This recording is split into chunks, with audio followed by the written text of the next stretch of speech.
Good evening, friends, and welcome once again to another live episode of #SU. Today is November 9, and I am truly lucky because I am not alone in the studio tonight, but I am with a company of our students from the College of Mass Communication, students enrolled in TV production. So tonight, friends, we shall be talking about the incoming senior high school offering at Silliman University and also other universities and even schools and colleges all over the country, because starting in 2016, we shall now have what we call as senior high school. But in Silliman University, our battle cry is experience college life while in senior high school only at Silliman University. So tonight we have one guest, although I hope our two other guests will be able to follow us and follow through, especially so that we are now starting. I hope the colleagues of our guest tonight will be able to join us in a little while. But may I introduce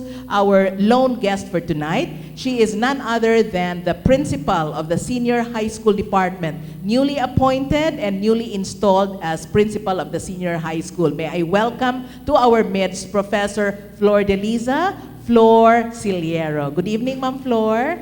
Good evening, ma'am. Good evening, Dr. Hinovi. I would like to thank you for inviting me to this show. Yes, thank you very much, ma'am. And at such short notice, especially so that you had just come from a training, I understand. That was yes, I think week. that was only last week, where you, together with 15 or 13 other colleagues of ours, underwent a series of trainings in preparation for senior high school. Ma'am, you can tell us some more about this. Actually, it's a training. The first one that we had was in Los Baños, Laguna. That was October 14 to 17. There were 13 of us from Silliman University. Actually, that was nationwide. 13 of the participants were from Silliman, while all others, comprising 135 of them from other schools, other countries, and not other countries, but other towns, cities. All over the country, Philippines, yes. Okay. So, and then a week after that, there was a schedule for a regional training in Cebu City that was at San Jose Recoletos. And by the way, this training is sponsored by PAYAC, which is a trustee of FAPE. So in this, private schools were invited because PAYAC would work on with the private schools. So after that regional training, we will be having a training for all the other schools. That would be maybe after Christmas, because there's no schedule yet for now. So that's a training for those teachers who would be handling subjects in the senior high school, and that would be by starting June 2016, which is the first batch of the grade 11 students. I know, ma'am, that Silliman University has actually been sponsoring or hosting trainings for grades, teachers who are handling grades, 9 and 10, right? And we're done with those trainings. But the training that you had actually attended with 135 other teachers all over the country specifically emphasizes on the training for grades 11 and 12. For grade 11. For grade 11 yeah, yet. for grade 11. And it's more on strategies in teaching the senior high school. And in fact, we have this, that we refer to the grade 11, incoming grade 11 students as the so-called 21st century learners. And there was an emphasis on this, wherein it would be more on a learner-centered strategy, no longer teacher-centered. And it's more of a, let's say, an outcome-based and performance-based education. So actually, the first training was attended, that was in Los Baños, Makiling. That was intended for the national trainers. Then from those trained in that particular training, the next was that in Cebu, a regional one, so regional trainers, and come maybe after December would be the other one Yes. for the teachers really. Yes. Very recently also, ma'am, Silliman University actually launched, no? And inaugurated our office for senior high school, right? Yes. And this Yes. is a repository of information, and this is where people can actually go and Yeah. ask for questions or clarifications or anything under the sun that they would want to know about senior high school. How ready are we at Silliman University to offer senior high school come June 2016, Professor Sillero? All right, so I think I have a lot to say about that. Yes. Wherein, first, due to our president, Dr. Malayang, has a very great idea already regarding the incoming senior high school. So as early as November 2014, that means last year, he appointed me as the principal of the senior high school, which I call myself as a principal without students. Even Without up to now. students, yes. Okay. We still don't have students. Yes, exactly. But ma'am, may I ask you this as well? Even if you may be a principal of senior high school, you actually have coordinators working very closely with you, ma'am, right? Yes, Okay. that's correct, ma'am. Yes. So actually, I've been working with the Dean of the College of Education, Dr. Earl Jude Cleope. And of course, with our Vice President for Academic Affairs, Dr. Betsy Joy Tan. And of course, we have our Director of Instruction, Professor Juliet Padernal. And with them, of course, we have the administrators have been supporting a lot for this particular program. So that last September 1, that was when we started occupying our office of the senior high school, which is located at the ground floor of Katipunan Hall. If you enter the Katipunan gate, just walk straight ahead about 20 meters, facing the College of Business Administration building. There is an area at the ground floor of Katipunan Hall where there is a signage, Senior High School. Yeah, you know that's very important, Professor Yeah. Sillero, because many among our parents and even our students would like to visit Silliman and also ask for some materials or some information. Yeah. And they should know where to go. Correct. And even us ourselves, we should know where the senior high school office is. Okay. Yeah. So among the tracks, Professor Sillero, that Silliman University is going to offer, we're offering all 4 tracks, right, ma'am? Correct. All 4 tracks. Yes, okay. And you can mention, perhaps, okay. for the benefit of our televiewers, what these tracks are. So for the senior high school, there are actually 4 tracks by which a student has to choose from. We have the so-called academic track. We have the so-called sports. We have arts and design, and technical, vocational, livelihood track. So there are 4 of these. It's much different from what we used to have in high school, wherein when we enroll, we only have to enroll in only one. We have no choice, in other words. We have no choice, but for now, there are 4 choices, 4 tracks. And for these 4 tracks, for students who are very interested to really go through up to college, in the tertiary level, they will have to choose the academic track. By choosing the academic track, then that will prepare them for their college life. Of course, it does not mean that it's only students who choose the academic track who can proceed to college. All the 4 tracks could allow the student to go to college.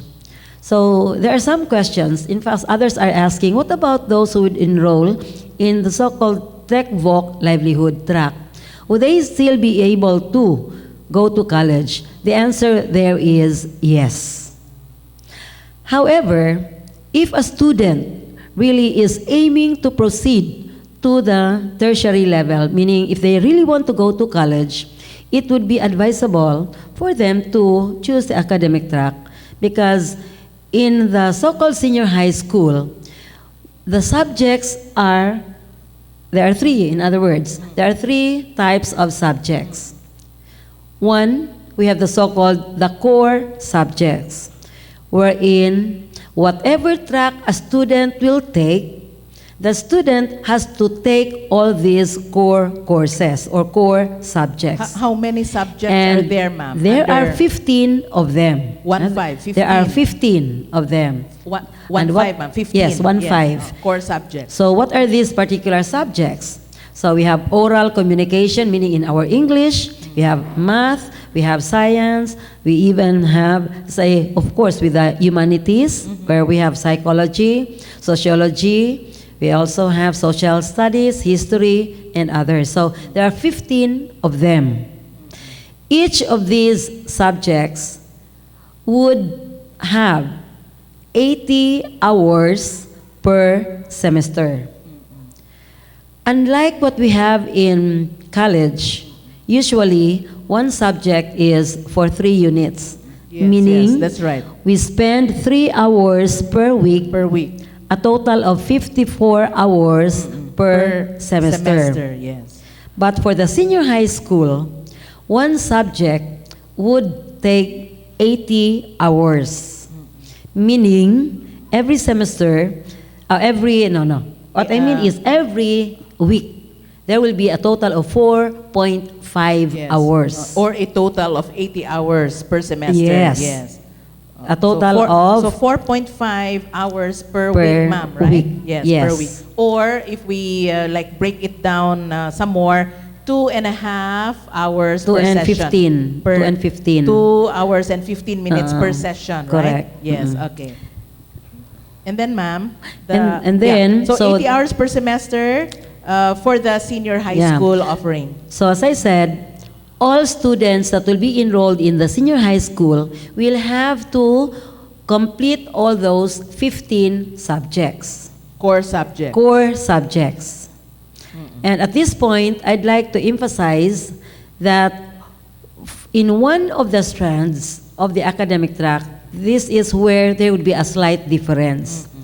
So before going into that, first, I'd like you to know that for the academic track, there are 4 strands. We call it as a strand. Yes. Okay. And what are these strands? One is the so-called ABM, which stands for Accounting, Business Management. The other strand is STEM, but at times maybe there would come a time wherein we'll really call it as STEAM. What makes it STEM or STEAM? For STEM, it stands for Science, Technology, Engineering, and Math. Mathematics. What is the A in the STEAM? However, there is a move, say some moves by the OST to include A, which stands for agriculture. But as of now, others still have it as STEM. But for Silliman University, whether it is STEM or STEAM, no problem because we really offer agriculture. Yes, that's right. Okay? So that should not be that's something not a problem. Will be a hindrance. Yeah, that would not be a hindrance. Yes. And so then what's another 2 already? strand, ABM, STEM or STEAM. And the third one, another one is known as HUMS or HUMS, which stands for Humanities. H for Humanities, HUM, Humanities, and SS for Social Sciences. Okay. And then the third and the fourth. The fourth one, we call it as General Academic.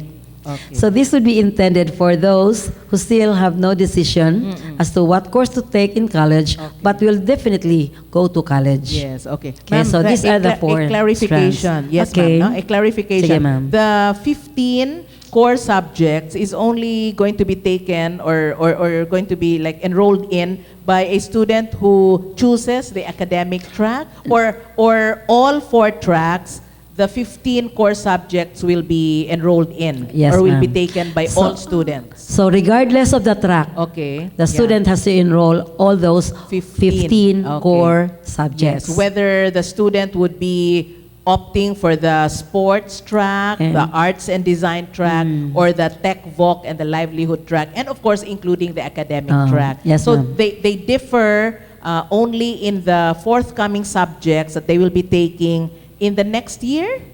Well, All right. Yeah, when they go to grade 12.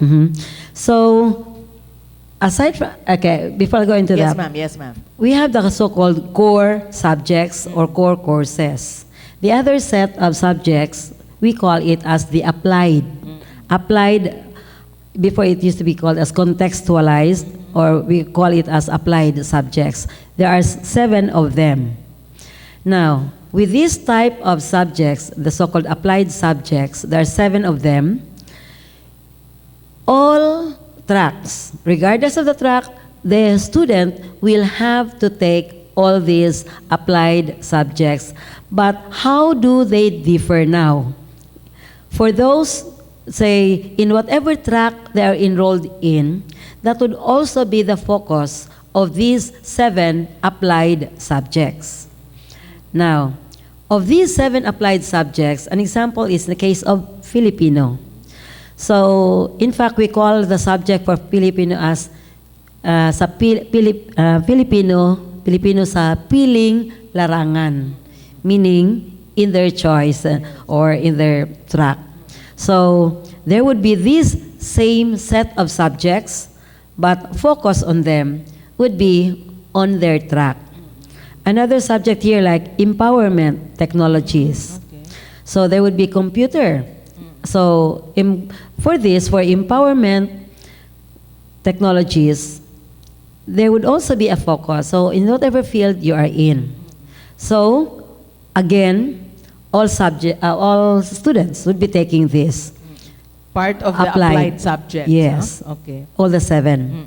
Regardless of track. Regardless of track, but focus would be on their Yes. track already. Yeah. Then comes the third set of subjects, which we call as the specialized subjects. So specialized subjects, this is where everything could vary per track and with a strand. So there are 9 of these subjects. 9. So for ABM, for example, accountancy, they have subjects like accountancy, management, and even, let's say, economics. So in other words, it would really be on their field of specialization already. That's why I mentioned that if a student is really intending to pursue tertiary education, meaning in college, then it would be best for them to already choose the track and the strand that they Yes. want to be in. Yes. Because that will make or prepare them better for their college life. And by doing this, they would have, let's say, when they go to college, you have to remember that in college, all subjects would already be specialization. Yeah. So more so would be given as they go to the tertiary level. Okay. So when they go to the tertiary level, ma'am, after, of course, they have completed grades 11 and 12, Correct, right? ma'am. Because that's senior high school. So come 2018, that is when we will be having our first first batch. batch of first-year college students. Correct. Okay. Ma'am, is there a particular number of, I wonder, how do you, subjects, like a total number of subjects per track, perhaps? Total number, so that our televiewers can have an idea how many subjects would be taken by their child or by their children. All right, ma'am. For all the tracks, whatever track you would be in, there would be a total of 31 subjects. Okay. 15 core Okay. plus 7 applied 7 applied plus 9 and 9 specialized. specialized. This is in all 4 tracks, In ma'am. all Okay. 4 tracks. Okay. Okay, that's good, no? So in other words, if I were a parent or anyone for that matter who would be entering senior high school, I will have to choose, I will have an option which 4 tracks I'm going to get, and I will be taking all of these subjects as mentioned. No? Correct, ma'am. 15 core, 7 applied, and 9 specialized subjects, especially if I have chosen which track I'm going to Correct. something like emphasize. Correct, Now, correct. Ma'am Flor, I wonder if this would still be part of your jurisdiction. But I think our colleagues at Silliman University may have devised a system by which students would then be assisted in going to which track. I think this would come in as far as career guidance is concerned, maybe as early as now when they are yet in grade 9 perhaps and grade 10, our students can be assisted in which track I would be taking or they would be taking. Yes, ma'am. Yeah. That is true. In terms of career guidance. Yes. Actually, for high school, we have 2 types. We have the so-called junior high school and senior high school. For the junior high school, we have grades 7 Yeah. to 10. To 10, yes. So 4 years.